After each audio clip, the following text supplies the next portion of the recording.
सबसे पहले आप सबको मेरी प्यार भरी नमस्कार। किसी ने ओशो जी से पूछा, क्या हमें गुरु जी के बारे में पूरी तरीके से पहले श्योर होना ज़रूरी है, फिर ही हम सरेंडर करें, या ऐसा भी हो सकता है कि हम अपने गुरु जी के बारे में पूरे श्योर ना हो और फिर भी सरेंडर कर दें?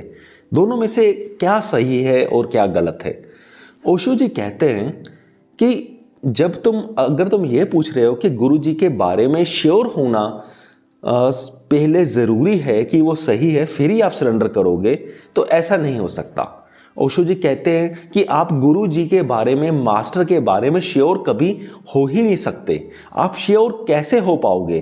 क्योंकि अभी आपकी चेतना का लेवल यहाँ है और गुरु जी की चेतना का लेवल यहाँ है। आप इस चेतना के लेवल के बेसिस पर इस चेतना के लेवल को डिसाइड कैसे कर पाओगे? आप कर ही नहीं सकते।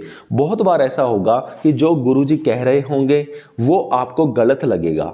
अगर गुरु आपके सही हैं तब भी वो कुछ कह रहे होंगे आपको गलत लगेगा, क्योंकि आपकी चेतना इतनी नीचे गिरी हुई है कि इतनी ऊंची चेतना की बात ये समझ ही नहीं पाएगा।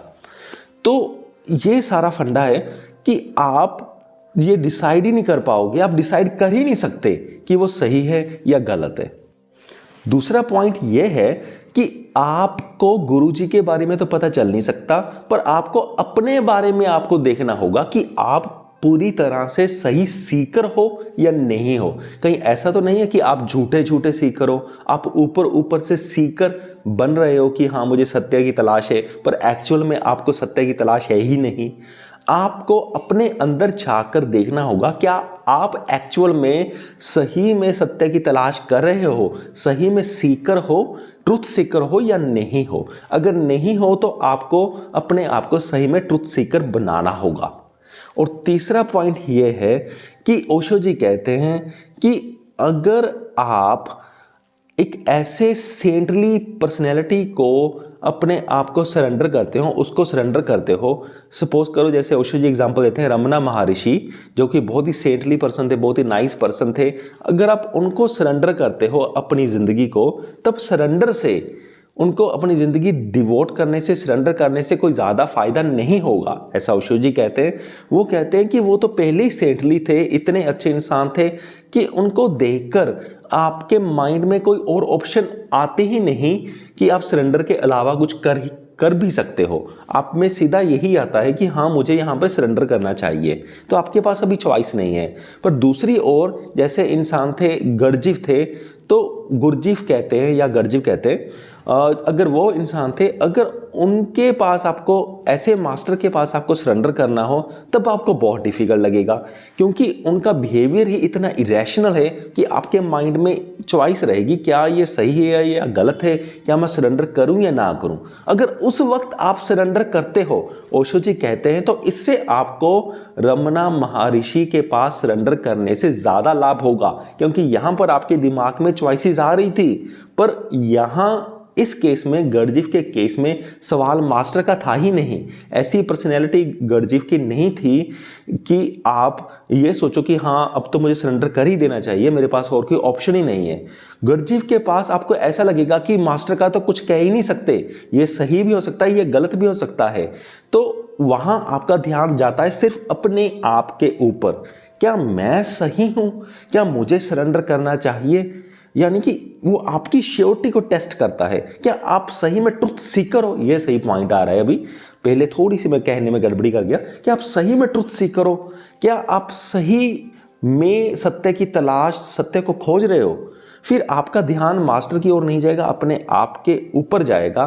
और अगर फिर से आपके दिल में जितनी सच्चाई होगी, अगर आप उस सच्चाई की मदद से अगर आप सरेंडर कर पाते हो, तो आपको इससे बहुत ज़्यादा लाभ होगा। बहुत बार ऐसा हुआ है कि जैसे कि एक एग्जांपल बताता हूँ कि एक वुमेन थी, एक लेडी थी, वो गर्जीव के जो चेले थे या स्टूडेंट थे, ओस्पेन स्काई के पास गई। और ओस्पेन स्काई इनलाइटेड नहीं थे, पर वो बहुत ही रेशनल थे, लॉजिकल थे, मैथमेटिशियन थे। तो वो उनको बहुत अच्छे तरह से डिस्क्राइब करते थे ये सारा प्रोसेस क्या होता है, क्या नहीं होता, क्योंकि ओस्पेन स्काई गर्जीव के पास रहकर आए थे। तो वो लेडी इतनी प्रभावित हो गई ओस्पेन स्काई से, तो उसने सोचा कि मैं तो गर्जीव को रियल में मिलकर आती हूँ कि वो अगर इतने महान इंसान है, मैं भी तो जाकर देखूं। तो फिर वो लेडी जाती है गढ़जीफ के पास। तो गढ़जीफ के पास जाती है, वो एक हफ्ते में ही निराश हो जाती है और वापस आ जाती है ओस्पेंस्काई के पास। तो वो लेडी बाद में कहती है कि वो गढ़जीफ जो है वो महान इंसान तो है, ये तो क्लियर दिखाई दे रहा है, पर ये नहीं पता चल रहा कि वो महान संत है या महान डेविल है या डीमन है। तो उसमें उसके दिमाग में ये डाउट रह जाती है। तो कहने का मतलब क्या है कि मास्टर्स का बिहेवियर, कई बार वो जानबूझकर अपना ऐसा बिहेवियर कर लेते हैं कि डिसाइपल को, जो सत्य की खोज कर रहा है या सीकर है, उसको समझ में ही ना आए कि वो सही है, मास्टर सही भी है या नहीं। मास्टर सच में जानबूझ के ऐसी सिचुएशन क्रिएट करते हैं कि वो डिसाइपल कंफ्यूज रहे और फिर डिसाइपल के बारे में ये पता चले कि उसमें सत्य को तलाश करने का सही में जज्बा, सही में पैशन, सही में वो सीकर है या नहीं। अगर फिर भी वो सही सीकर होता है, जब उसे मास्टर के बारे में पूरी तरह से सही तरीके से पता भी नहीं होता, जो मास्टर जानबूझ के ऐसा दिखा रहा होता है, तो अगर ऐसी कंडीशन में वो सरेंडर करता है, तो फिर ऐसी कंडीशन में उसको सरेंडर करने का मास्टर की ओर बहुत फ़ायदा होगा। सो मुझे पूरी उम्मीद है कि आप सबको ये वीडियो समझ में आ गया होगा। इस वीडियो के डिस्क्रिप्शन बॉक्स में मैं अच्छे स्पिरिचुअल बुक्स के लिंक्स डाल दूंगा और कुकू FM ऑडियो प्लेटफॉर्म का नाम भी डाल दूंगा, साथ में कूपन कोड भी डाल दूंगा, जहां पर आप सिर्फ 200 रुपये में पूरे साल भर की मेंबरशिप आप ले सकते हो और बहुत सारी ऑडियो बुक्स आप सुन सकते हो।